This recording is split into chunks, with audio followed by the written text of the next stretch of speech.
स्वागत है आप लोग का हमारे channel S D education zone में। प्यारे साथियों, जब आपका देखेंगे एक आपका यूपी बोर्ड 2025 का भौतिक विज्ञान का पेपर है और इसको जो है हम पूरा सॉल्व करेंगे। उससे पहले अगर आप लोग चैनल पर नए हैं तो चैनल को सब्सक्राइब करिए और वीडियो को लाइक करिए और अपने दोस्तों के साथ ज़्यादा से ज़्यादा शेयर करिए। तो ये जो पेपर है आपका भौतिक विज्ञान 2025 का 346 JW कोड का है और ऐसे बहुत सारे हमारे हर सब्जेक्ट के पेपर हमारे पास हैं जिनका पूरे का सोल्यूशन जो है आपको हम कराएंगे बारी बारी से, जब तक आपका 2026 बोर्ड एग्जाम बीत नहीं जाता है। तो आइए देखते हैं आपका 2025 का भौतिक विज्ञान का पेपर कैसा आपका जो है जी 346 JW कोड का पूछा था। तो सबसे पहले देखेंगे आपका 2026 में भी जो पेपर पूछा जाएगा एकदम पैटर्न इसी प्रकार से होगा। तो आपको पेपर जब भी करना है उसमें देखना है कि समय जो होता है आपके 3 घंटे 15 मिनट होते हैं और प्रारंभ के जो 15 मिनट होते हैं परीक्षार्थियों को प्रश्न पत्र पढ़ने के लिए निर्धारित होते हैं और उसके बाद कुछ आपको निर्देश दिए रहते हैं जो कि आपके प्रश्न पत्र से संबंधित रहते हैं। यानी कि खंड अ में आपके बहुविकल्पी प्रश्न होते हैं जो कि 1 नंबर के होते हैं। खंड ब में आपके अति लघुत्तरीय प्रश्न होते हैं जो कि प्रत्येक 1-1 नंबर के होते हैं। तो ये निर्देश है, आप लोग इसे पढ़ लीजिएगा। बाकी चलते हैं अपने प्रश्नों पर और प्रश्न पत्र को पूरा एकदम बारी बारी से सॉल्व करते हैं। जैसे सेक्शन है यानी खंड अ में आपके हैं बहुविकल्पी प्रश्न और इसमें जो है आपके 6 बहुविकल्पी प्रश्न पूछे जाते हैं जो कि प्रत्येक आपके 1-1 नंबर के थे। जैसे क वाला प्रश्न है, आवेश क्यू चुंबकीय क्षेत्र बी के अनुदिश भी चाल से प्रवेश करता है, चुंबकीय क्षेत्र में आवेश पर बल होगा। यानी कि आपका पहला वाला जो प्रश्न है कि कोई आवेश क्यू है जो कि चुंबकीय क्षेत्र बी के अनुदिश भी चाल से प्रवेश करता है, चुंबकीय क्षेत्र में आवेश पर बल आपका क्या होगा। तो पहला ऑप्शन दिया है क्यू बी बी बटे में 2, दूसरा दिया है क्यू बी बी और तीसरा दिया है आपका 2 क्यू बी बी और चौथा शून्य। तो प्यारे बच्चों आपका जो सही उत्तर हो जाएगा चौथा वाला हो जाएगा ऑप्शन, यानी कि शून्य हो जाएगा। अगला वाला प्रश्न देखेंगे यानी ख वाला। तो दिया है के परावैद्युतांक वाले माध्यम में रखे दो बिंदु आवेशों के बीच लगने वाला स्थिर वैद्युतिक बल F1 है। माध्यम बदल देने पर आवेशों के बीच स्थिर वैद्युत बल F2 हो जाता है। माध्यम का परावैद्युतांक होगा। यानी कि इसमें जो है आपका पूछा क्या है कि परावैद्युतांक वाले माध्यम में रखे दो आवेशों के बीच जो आपका लगने वाला स्थिर वैद्युतिक बल है आपका F1 है। लेकिन जब माध्यम को बदल देंगे तो आवेशों के बीच जो लगने वाला आपका स्थिर वैद्युतिक बल होता है F2 हो जाता है। तो माध्यम का आपका परावैद्युतांक क्या होगा ये आपसे पूछा है और पहला ऑप्शन दिया है F1 बटे में KF2, दूसरा ऑप्शन दिया है F2 बटे में KF1, तीसरा दिया है आपका KF1 बटे में F2 और चौथा दिया है F1 बटे में F1 F2 बटे में K। तो प्यारे बच्चों इसका जो आपका सही उत्तर हो जाएगा यानी माध्यम का परावैद्युतांक जो हो जाएगा आपका KF1 बटे में F2 हो जाएगा, यानी कि ऑप्शन नंबर 3 आपका एकदम सही होगा।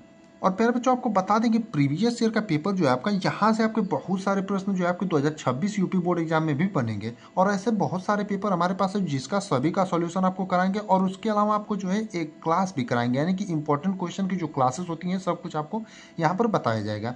तो देखते हैं अपना अगला वाला प्रश्न। दिया है 18 सेंटीमीटर फोकस दूरी का अवतल लेंस 12 सेंटीमीटर फोकस दूरी के उत्तल लेंस के संपर्क में रखा है, संयोजन की फोकस दूरी होगी। यानी कि आपका 18 सेंटीमीटर फोकस दूरी का अवतल लेंस है जो कि 12 सेंटीमीटर फोकस दूरी के उत्तल लेंस के संपर्क में रखा है। संयोजन की आपकी फोकस दूरी क्या होगी ये आपसे पूछा है। तो पहला ऑप्शन दिया आपका 36 सेंटीमीटर, दूसरा दिया है -36 सेंटीमीटर, तीसरा है 48 सेंटीमीटर और चौथा है -48 सेंटीमीटर। तो प्यारे बच्चों आपका जो संयोजन की फोकस दूरी होगी आपकी 36 सेंटीमीटर होगी, यानी कि ऑप्शन नंबर 1 जो है प्यारे बच्चों आपका एकदम सही होगा। अगला वाला प्रश्न है यानी घ वाला, पश्च अभिनति में आदर्श पीएन संधि डायोड का प्रतिरोध होता है। यानी कि पश्च अभिनत में आदर्श पीएन संधि डायोड का प्रतिरोध कितना होता है ये प्रश्न आपसे पूछा है। तो पहला ऑप्शन दिया है आपका 0, दूसरा दिया है अनंत, तीसरा दिया है 0 एवं अनंत के बीच और चौथा दिया है इनमें से कोई नहीं। तो प्यारे बच्चों आपका पश्च अभिनत में आदर्श पीएन संधि डायोड का जो प्रतिरोध होता है आपका अनंत होता है, यानी कि ऑप्शन नंबर 2 जो है आपका एकदम सही होगा। अब देखेंगे अपना अगला वाला प्रश्न यानी कि अंगा वाला। तो दिया है किसी चालक तार की प्रतिरोधकता निर्भर करती है। यानी कि किसी चालक तार की जो प्रतिरोधकता होती है प्यारे बच्चों आपका किस बात पर निर्भर करती है। पहला ऑप्शन दिया है तार की लंबाई पर, दूसरा दिया है तार की प्रतिरोध पर, तीसरा दिया है तार के पदार्थ पर और चौथा दिया है तार की मोटाई पर। तो प्यारे बच्चों किसी चालक तार का जो प्रतिरोधकता होता है निर्भर करता है आपका तार की लंबाई पर, यानी कि आपका ऑप्शन नंबर 1 जो है एकदम सही होगा। यानी कि किसी चालक तार की प्रतिरोधकता है जो किस पर निर्भर करती है आपकी तार की लंबाई पर। अगला वाला प्रश्न देखेंगे तो पूछा है कि 1.5 वोल्ट विद्युत वाहक बल के सेल को 1.9 ओम के वाहक प्रतिरोध से जोड़ने पर प्रवाहित धारा 0.75 एम्पियर है, सेल का आंतरिक प्रतिरोध है। यानी कि आपका 1.5 वोल्ट जो है विद्युत वाहक बल का जो कोई सेल है उसको 1.9 ओम के वाहक प्रतिरोध से जोड़ने पर प्रवाहित धारा जो आपके 0.75 एम्पियर है, तो सेल का आपका आंतरिक प्रतिरोध कितना होगा। पहला वाला ऑप्शन दिया है 0.5 ओम, दूसरा दिया है 0.2 ओम, और तीसरा दिया है 0.1 ओम, और चौथा दिया है 0.6 ओम। तो प्यारे बच्चों आपका जो सही उत्तर हो जाएगा 0.5 ओम हो जाएगा, यानी कि ऑप्शन नंबर 1 जो दिया आपका एकदम सही होगा। और प्यारे बच्चों आपको बता दें, इस क्लास में आपको जितने भी इस पेपर में प्रश्न बताए जाएंगे सभी आपके महत्वपूर्ण होंगे, क्योंकि आपका प्रीवियस ईयर का पेपर है और 2025 का पेपर है, यानी कि अभी पिछले ही साल का पेपर है। और क्योंकि आपका प्रीवियस ईयर से बहुत सारे क्वेश्चन जो है आपके अगले साल आने वाले पेपर में पूछ लिए जाते हैं, और ऐसे हमने बहुत सारे पेपर रखे, आपको सबका सॉल्यूशन जो है बारी बारी से कराएंगे। तो अगला प्रश्न देखेंगे, पूछा है प्रकाश विद्युत प्रभाव के लिए आइंस्टीन का समीकरण लिखिए। यानी कि खंड ब का आपका पहला प्रश्न है, दूसरे का क, और ये भी जो है आपके एक एक नंबर के पूछे जाते हैं। तो प्रकाश विद्युत प्रभाव के लिए आइंस्टीन का समीकरण क्या होता है आपका। तो आइंस्टीन का जो आपका समीकरण होता है 1/2 mv² मैक्सिमम, यानी m1/2 mv² मैक्सिमम बराबर यच ब्रैकेट में v माइनस v नॉट होता है। यानी कि आपका जो सही उत्तर हो जाएगा 1/2 mv² मैक्सिमम बराबर यच ब्रैकेट में v माइनस v नॉट, यानी प्रकाश विद्युत प्रभाव के लिए जो आइंस्टीन का आपका ये समीकरण होता है। और इन प्रश्नों को आप लोग जो है कहीं नोट कर लीजिएगा, क्योंकि ये बहुत ही इंपॉर्टेंट प्रश्न है। ख वाला प्रश्न है, द्रव तरंगों के तरंगदैर्ध्य के लिए डी ब्रॉगली का सूत्र लिखिए। यानी कि जो आपकी द्रव तरंगे होती हैं प्यारे बच्चों, उनके लिए डी ब्रॉगली का जो है सूत्र लिखने के लिए आपको बोला है। यानी कि आपका जो द्रव तरंगे होती हैं उनके तरंगदैर्ध्य के लिए डी ब्रॉगली का सूत्र क्या होता है, ये आपसे पूछा है। तो इसके लिए आपका जो सूत्र होता है प्यारे बच्चों, आपका लेंडा बराबर यच बटे में यम भी होता है। यानी कि यही जो होता है आपका सूत्र होता है। तो इसको भी आप लोग जो एकदम बढ़िया से याद कर लीजिएगा, क्योंकि यहाँ से आपके 2026 यूपी बोर्ड एग्जाम में एकदम 100% प्रश्न पूछे जाएंगे। अगला वाला देखेंगे ग वाला, तो दिया है कि एक समतल वैद्युत चुंबकीय तरंग के वैद्युत क्षेत्र का समीकरण ई जेड बराबर 60 साइन ब्रैकेट में 500 x प्लस 1.5 गुणे 10⁻11t वोल्ट प्रति मीटर है। तरंग के चुंबकीय क्षेत्र का समीकरण लिखिए। यानी कि इसमें जो है प्यारे बच्चों आपको क्या लिखना है कि आपको तरंग के जो है चुंबकीय क्षेत्र का समीकरण लिखना है। अगला वाला प्रश्न देखेंगे, तो पूछा है प्रत्यावर्ती परिपथ में वोल्ट मीटर का पाठ्यांक 220 वोल्ट है, विभव का शिखर मान लिखिए। यानी कि आपका कोई प्रत्यावर्ती परिपथ है प्यारे बच्चों, उसमें वोल्ट मीटर का जो आपका पाठ्यांक है 220 वोल्ट है, विभव को आपका शिखर मान लिखने के लिए बोला है। तो इसमें विभव का जो आपका शिखर मान हो जाएगा प्यारे बच्चों, आपका 311.08 वोल्ट हो जाएगा। यानी कि 311.08 वोल्ट जो है आपका विभव का शिखर मान हो जाएगा। अगला वाला प्रश्न है, क्या दो समविभव पृष्ठ परस्पर प्रतिच्छेद करते हैं, कारण सहित उत्तर दीजिए। यानी कि आपका क्या दो समविभव पृष्ठ जो है परस्पर प्रतिच्छेद करते हैं, अगर करते हैं तो कारण सहित उत्तर दीजिए। तो आपका जो है दो सुसज्जित सतहें एक दूसरे के समांतर होती हैं। यानी कि आपके दो सुसज्जित सतहें जो होती हैं एक दूसरे के समांतर होती हैं, तो यही जो इसका कारण हो जाएगा। अगला वाला प्रश्न देखेंगे, यानी 6 वाला, तो दिया है नाभिकीय रिएक्टर किस सिद्धांत पर कार्य करते हैं। यानी कि नाभिकीय रिएक्टर जो है प्यारे बच्चों किस सिद्धांत पर कार्य करते हैं। तो नाभिकीय रिएक्टर जो है आपके नाभिकीय विखंडन के सिद्धांत पर कार्य करते हैं। यानी कि आपका जो सही उत्तर हो जाएगा कि नाभिकीय रिएक्टर नाभिकीय विखंडन के सिद्धांत पर कार्य करते हैं। अब देखेंगे आपका खंड स यानी सेक्शन सी। अब सेक्शन सी में जो आपके प्रश्न पूछे जाते हैं प्यारे बच्चों 2-2 नंबर के होते हैं। यानी कि इसमें जो आपके प्रश्न होंगे 2-2 नंबर के होंगे। जैसे पहला प्रश्न है, किसी चालक की वैद्युत धारिता से क्या अभिप्राय है। चालक की वैद्युत धारिता का मात्रक प्राप्त कीजिए। यानी कि जो किसी चालक की वैद्युत धारिता से आप क्या समझते हैं या फिर उसको परिभाषित कीजिए, ये आपसे बोला है। तो आपकी चालक की वैद्युत धारिता क्या होती है। तो किसी चालक द्वारा आवेश ग्रहण करने की क्षमता को इसकी वैद्युत धारिता कहते हैं। यानी कि जो आपका चालक होता है, कोई चालक, यानी कि किसी चालक द्वारा आवेश ग्रहण करने की उसकी जो क्षमता होती है उसी को उसका विद्युत धारिता कहते हैं। जैसे C बराबर आपका क्या होता है Q/V, जहाँ C आपका क्या है विद्युत धारिता है। और इसमें आपका इसका क्या पूछा है, मात्रक पूछा है। तो इसका मात्रक जो होता है आपका फैराडे होता है। यानी कि किसी चालक के द्वारा आवेश ग्रहण करने की क्षमता को इसकी वैद्युत धारिता कहते हैं। और इसका जो सूत्र होता है C बराबर Q/V होता है, और इसका मात्रक जो होता है आपका फैराडे होता है। अब अगला वाला प्रश्न देखेंगे, तो पूछा लॉरेंज बल के लिए समीकरण लिखिए। एक ही स्थान पर लगाए गए 5 × 10⁴ वोल्ट प्रति मीटर के वैद्युत क्षेत्र और 5 × 10⁻2 वेबर प्रति मीटर स्क्वायर के चुंबकीय क्षेत्र से इलेक्ट्रॉन बिना विचलित हुए गुजर जाता है। इलेक्ट्रॉन की वेग की गणना कीजिए। अगला वाला प्रश्न देखेंगे। और प्यारे बच्चों, इस क्लास में आपको जितने भी प्रश्न बताए जा रहे हैं सभी आपके इंपॉर्टेंट है। आप लोग सभी प्रश्नों को नोट करिएगा, जो सॉल्यूशन कराए जा रहे हैं उनको भी, और जिनका सॉल्यूशन अभी नहीं बताया जा रहा है उनको भी, क्योंकि आगे वाले दिनों में जिन प्रश्नों का सॉल्यूशन आपको नहीं बताया जा रहा है उसका भी बताया जाएगा। जैसे जैसे आपका धीरे धीरे सिलेबस आगे बढ़ता जाएगा, आपको हम हर प्रकार के प्रश्न कराएंगे, पेपर भी सॉल्व कराएंगे और आपको क्वेश्चन भी कराएंगे। तो अगला प्रश्न देखेंगे, नाभिक की बंधन ऊर्जा का अर्थ समझाइए। नाभिक की बंधन ऊर्जा प्रति न्यूक्लियन का द्रव्यमान संख्या पर निर्भरता लिखिए।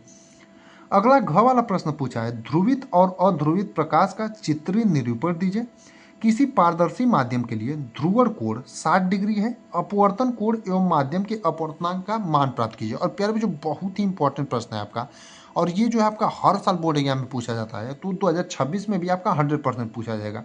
और इसका आगे आने वाले दिनों में आपका सॉल्यूशन हम जरूर कराएंगे, क्योंकि थोड़ा सा लंबा पेपर है और आपका जो है धीरे धीरे आप लोग पढ़ते चलेंगे तो अच्छा है। पहले जितने प्रश्नों का सॉल्यूशन करा है आप लोग उतना याद कर लीजिएगा। अगला वाला देखेंगे आपका है सेक्शन डी यानी कि खंड द। और खंड द में जो आपके प्रश्न होते हैं प्रत्येक 3-3 नंबर के होते हैं। जैसे क वाला देखेंगे, दिया है दिए गए वैद्युत चुंबकीय तरंगों में सबसे लंबे तरंग दैर्ध्य और उच्चतम आवृत्ति वाली तरंगों का नाम लिखिए। सूक्ष्म तरंगे, यक्स किरणें, रेडियो तरंगे एवं गामा किरणें विस्थापन धारा से क्या तात्पर्य है। अगला वाला प्रश्न देखेंगे तो पूछा है कि परमाणु की स्थायी कक्षा से क्या अभिप्राय है, यानी कि जो परमाणु की स्थायी कक्षा होती है प्यारे बच्चों उससे क्या अभिप्राय है। और हाइड्रोजन परमाणु की स्थायी कक्षाओं में इलेक्ट्रॉन की ऊर्जा का सूत्र निगमित कर इसका इलेक्ट्रॉन की कक्षा की त्रिज्या से संबंध का उल्लेख कीजिए। अब देखेंगे अपना अगला वाला प्रश्न यानी ग वाला, तो पूछा है चुंबकीय द्विध्रुव को परिभाषित कीजिए। चुंबकीय क्षेत्र में चुंबकीय द्विध्रुव पर लगने वाले बल आघूर्ण का व्यंजक प्राप्त कीजिए। और प्यारे बच्चों, जितने भी प्रश्न हम आपको बता रहे हैं सभी आपके महत्वपूर्ण हैं, तो आप लोग सभी प्रश्नों को एकदम बढ़िया से नोट करते चलिएगा। अगला वाला देखेंगे, दिए गए परिपथ की सहायता से परिपथ का कुल प्रतिरोध तथा सेल से प्रवाहित धारा की गणना कीजिए। यानी कि आपका जो परिपथ दिया गया है इसकी सहायता से जो है परिपथ का कुल प्रतिरोध तथा सेल से प्रवाहित धारा की जो है आपको गणना करने के लिए बोला है। अगला प्रश्न देखेंगे तो पूछा है खगोलीय दूरदर्शी क्या है, यानी कि प्यारे बच्चों आपका जो खगोलीय दूरदर्शी होता है वो क्या होता है। तो खगोलीय दूरदर्शी की बात करते हैं प्यारे बच्चों, आपका होता क्या है। तो जो खगोलीय दूरदर्शी आपका होता है यह एक ऐसा प्रकाशिक यंत्र है, यानी कि खगोलीय दूरदर्शी जो है प्यारे बच्चों ऐसा प्रकाशिक यंत्र है जिसके द्वारा बना दूर स्थित वस्तु का प्रतिबिंब आंख पर बड़ा दर्शन कोण बनाता है, जिससे कि वह वस्तु आंख को बड़ी दिखाई पड़ती है तथा यह दूर स्थित आकाशीय पिंडों जैसे चंद्रमा, तारे आदि को देखने के लिए प्रयुक्त किया जाता है। यानी कि जो आपका खगोलीय दूरदर्शी होता है प्यारे बच्चों, आपका ऐसा प्रकाशिक यंत्र है जिसके द्वारा बना दूर स्थित वस्तु का प्रतिबिंब जो है आंख पर बड़ा दिखाई देता है और दर्शन कोण बनाता है, जिससे कि वह वस्तु आंख को बड़ी दिखाई देती है। जैसे कि हम आकाशीय पिंडों, चंद्रमा, तारे आदि को देखने के लिए प्रयुक्त किया जाता है। अब देखेंगे अगला वाला प्रश्न, यानी कि आपका इसी में दिया है खगोलीय दूरदर्शी का किरण आरेख बनाइए जिसके अंतिम प्रतिबिंब अनंत पर बनता हो। तो आपका इसका किरण आरेख आपको दिखा देते हैं क्वेश्चन बैंक की सहायता से, और इसी को आपको जो है पूरा तैयार करना है। जैसे आप लोग देखेंगे खगोलीय दूरदृष्टि का ये आपका किरण आरेख है, यहाँ से यहाँ तक पूरा आपको बनाना है। यानी कि ये जो है आपका यहाँ से यहाँ तक यानी प्रतिबिंब का बनना, यही जो है आपका इसका आंसर हो जाएगा। तो उसको आप लोग अभी ध्यान मत दीजिए। इसका जो दूसरा वाला प्रश्न है, जैसे खगोलीय दूरदर्शी का किरण आरेख बनाइए, इसको हम बाद में आपको एकदम बढ़िया से एकदम अच्छे तरीके से एक क्लास में बता देंगे। अब पांचवा का जो क है, यानी कि आपके ये भी जो है 3-3 नंबर के पूछे जाते हैं। जैसे प्रश्न है स्थिर वैद्युतिकी में गॉस का नियम लिखिए। यानी कि स्थिर वैद्युतिकी में आपका गॉस का नियम बहुत ही इंपॉर्टेंट प्रश्न है प्यार बच्चों, हर साल पूछा जाता है और पीछे के सालों में हमने इसको पढ़ाया भी है। इसके आधार पर समतल आवृष्ट प्लेट के कारण उत्पन्न वैद्युत क्षेत्र का सूत्र प्राप्त कीजिए। ख वाला प्रश्न देखेंगे, दिया है पीएन संधि डायोड की उत्क्रम अभिनति का परिपथ चित्र की सहायता से कार्यविधि को समझाइए। अब अगला वाला प्रश्न देखेंगे, यानी कि आपका पूछा है अगला वाला यानी ग वाला, प्रत्यावर्ती परिपथ में प्रतिबाधा एवं प्रतिघात में क्या अंतर होता है। एलसीआर परिपथ में शक्ति गुणांक का सूत्र लिखिए। अगला वाला प्रश्न देखेंगे घ वाला है, यंग का द्विझिर्री प्रयोग प्रकाश की किस प्रकृति की संपुष्टि करता है। यंग के द्विझिर्री प्रयोग में प्रयुक्त प्रकाश में दो तरंग दैर्ध्य 6000 एंगस्ट्रॉन तथा 5000 एंगस्ट्रॉन सम्मिलित है। झिर्रियों के बीच की दूरी 10⁻³ मीटर तथा झिर्री के पर्दे की दूरी 1 मीटर है। तृतीय केंद्रीय उच्चिष्ट से न्यूनतम दूरी ज्ञात कीजिए जहां दोनों तरंग दैर्ध्यों के कारण द्वित्वफिंज संपाती होती है। या फिर इसको करिए, या फिर अथवा में आपको एक और ऑप्शन दिया है, जैसे दिया है प्रकाश विद्युत प्रभाव क्या है, यानी कि प्रकाश विद्युत प्रभाव जो है दोस्तों क्या होता है ये आपसे पूछा है। और यह प्रकाश की किस प्रकृति को दर्शाता है, यानी कि प्रकाश विद्युत प्रभाव जो होता है प्यारे बच्चों, यह प्रकाश की किस प्रकृति को दर्शाता है ये आपसे पूछा है। यानी कि अथवा जब भी आपको दे तो कोई एक आपको पेपर में करना रहेगा, यानी कि अथवा वाला आपको ऑप्शन दिया रहेगा तो कोई आपको एक जो है पेपर में करना रहता है। तो आपका किसी धातु के लिए देहली आवृत्ति 3.3 × 10⁻14 हर्ट्ज है। यदि आपतित प्रकाश की आवृत्ति 8.2 × 10⁻14 हर्ट्ज हो तब निरोधी विभव क्या होगा। धातु के कार्यफलन की भी गणना कीजिए। अब सबसे पहले बात कर लेते हैं आपका प्रकाश विद्युत प्रभाव है क्या।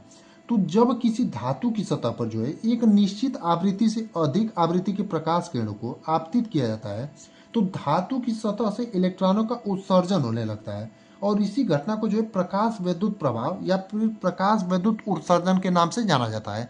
यानी कि मान लीजिए कोई आपकी धातु की सतह है और उस पर जो है किसी निश्चित आवृत्ति से अधिक आवृत्ति का जो है प्रकाश डाला जाता है तो उसमें से जो है आपका इलेक्ट्रॉन का उत्सर्जन होने लगता है, और यही जो घटना होती है आपका प्रकाश विद्युत प्रभाव कहलाती है। अगला वाला प्रश्न देखेंगे और बहुत ही इंपॉर्टेंट आपका निगमन है प्यारे बच्चों, और हर एक निगमन आपको हम कराएंगे। हमने आपको पहले ही बताया कि आगे आने वाले दिनों में धीरे धीरे आपको सब कुछ कराएंगे। दिया है समांतर प्लेट संधारित्र की धारिता का सूत्र निगमन कीजिए जब इसकी प्लेटों के बीच आंशिक परावैद्युत माध्यम की प्लेट रखी हो। अब खंड 100 में आपके माफ करिए खंड य में जो आपके प्रश्न पूछे जाते हैं प्यारे बच्चों दीर्घोत्तरी प्रश्न पूछे जाते हैं, और इसमें आपके 4 प्रश्न रहते हैं और प्रत्येक 5-5 नंबर के होते हैं, और प्रत्येक में आपको अथवा करके ऑप्शन मिलता है और कोई एक जो है आपको करना रहता है। जैसे छठवां वाला दिया है दिए गए परिपथ की सहायता से ज्ञात कीजिए। पहले नंबर में आपको क्या ज्ञात करना है, संयोजन की तुल्य धारता। दूसरा आपको C1 संधारित्र पर आवेश। तीसरा आपको संयोजन की कुल संचित ऊर्जा, यानी इसी परिपथ की सहायता से आपको पूरा याद करना है। या फिर अथवा में आप इसको करिए विद्युत धारा के चुंबकीय प्रभाव से क्या अभिप्राय है। दो समांतर चालक तारों के बीच लगने वाले बल का व्यंजक प्राप्त कीजिए। इसके आधार पर विद्युत धारा के मात्रक एम्पियर को परिभाषित कीजिए। और ये जितने आपके निगमन वाले प्रश्न हैं अगर आपको अभी तुरंत देखना है इसका सॉल्यूशन तो आप लोग पीछे का वीडियो हमारा देख सकते हैं, जो इंपॉर्टेंट क्वेश्चन की क्लासेस चली हो उनमें सभी निगमन का हमने पहले से सॉल्यूशन करा रखा है। बाकी इनका सॉल्यूशन आगे भी हम आपको धीरे धीरे जरूर कराएंगे। अब 7वां वाला प्रश्न देखेंगे और बहुत ही महत्वपूर्ण प्रश्न ये भी है प्यारे बच्चों, और आपका हर साल ये भी पूछा जाता है। हाइजेंस के द्वितीयक तरंगाओं का सिद्धांत लिखिए। इस सिद्धांत की सहायता से प्रकाश के परावर्तन के नियमों की व्याख्या कीजिए। या फिर अथवा में आपको दिया है रदरफोर्ड के अल्फा कण प्रकीर्णन प्रयोग के सबसे प्रमुख निष्कर्ष का उल्लेख कीजिए। समस्थानिक समभारिक तथा समन्यूट्रॉनिक नाविकों को परिभाषित कीजिए। एक परमाणु द्रव्यमान मात्रा की समतुल्य ऊर्जा जूल एवं एमईवी में ज्ञात कीजिए। यानी कि आपका जो है इसमें रदरफोर्ड के अल्फा कण प्रकीर्णन प्रयोग के सबसे प्रमुख निष्कर्षों का आपका उल्लेख करना है प्यारे बच्चों। अगला वाला क्वेश्चन देखेंगे यानी 8वां वाला, तो दिया है स्वप्रेरण एवं अन्योन प्रेरण में अंतर समझाते हुए स्वप्रेरण गुणांक तथा अन्योन प्रेरण गुणांक की परिभाषा दीजिए। 100 सेंटीमीटर स्क्वायर क्षेत्रफल की समतल कुंडली 2 वेबर प्रति मीटर स्क्वायर के चुंबकीय क्षेत्र में 20 रेडियन प्रति सेकंड के कोणीय वेग से घूर्णन कर रही है। कुंडली में प्रेरित अधिकतम विद्युत वाहक बल क्या होगा। या फिर अथवा में प्यारे बच्चों आपको एक और ऑप्शन मिलेगा कि वैद्युत परिपथ से संबंधित किरचॉफ का नियम लिखा। और प्यारे बच्चों बहुत ही इंपॉर्टेंट प्रश्न है आपका, हर साल ये भी पूछा जाता है। दिए गए मीटर सेतु में संतुलन बिंदु डी पर प्राप्त होता है। प्रतिरोध यस के समांतर 12 ओम का प्रतिरोध जोड़ने पर संतुलन बिंदु डी पर खिसक जाता है। प्रतिरोध आर एवं यस का मान ज्ञात कीजिए। यानी कि ये जो आपको फिगर दिया है इसकी सहायता से आपको प्रतिरोध आर एवं यस का जो है मान ज्ञात करना है। अगला और अंतिम प्रश्न यानी 9वां वाला, और इसमें भी आपको ऑप्शन 2 दिए रहेंगे, यानी अथवा करके 2 दिया रहेगा, कोई एक करना रहेगा। जैसे ठोसों में ऊर्जा बैंड आरेख पर के आधार पर चालक अर्धचालक तथा कुचालक में अंतर की व्याख्या कीजिए।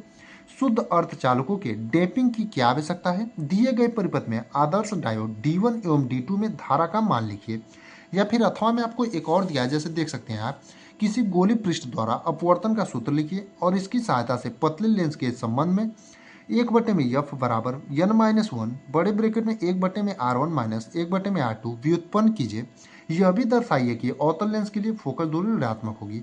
तो प्यारे बच्चों ये आपका पेपर है 346 JW कोड का, जिनका हमने आपको सॉल्यूशन करा दिया, और जितने भी प्रश्न आपके हैं सभी महत्वपूर्ण हैं, और जो भी बचे हुए प्रश्न हैं जिनका हमने आपको सॉल्यूशन नहीं कराया धीरे धीरे आपको सॉल्यूशन करा देंगे। और ऐसे बहुत सारे पेपर हमारे बहुत सारे सेट के हैं, आपको सबका सॉल्यूशन धीरे धीरे कराएंगे। तो आप लोग उसके लिए चैनल को सब्सक्राइब कर लीजिए, और उम्मीद करते हैं आपको वीडियो पसंद आया होगा और आप लोग अपनी 2026 बोर्ड एग्जाम की तैयारी में एकदम बढ़िया से लग गए होंगे।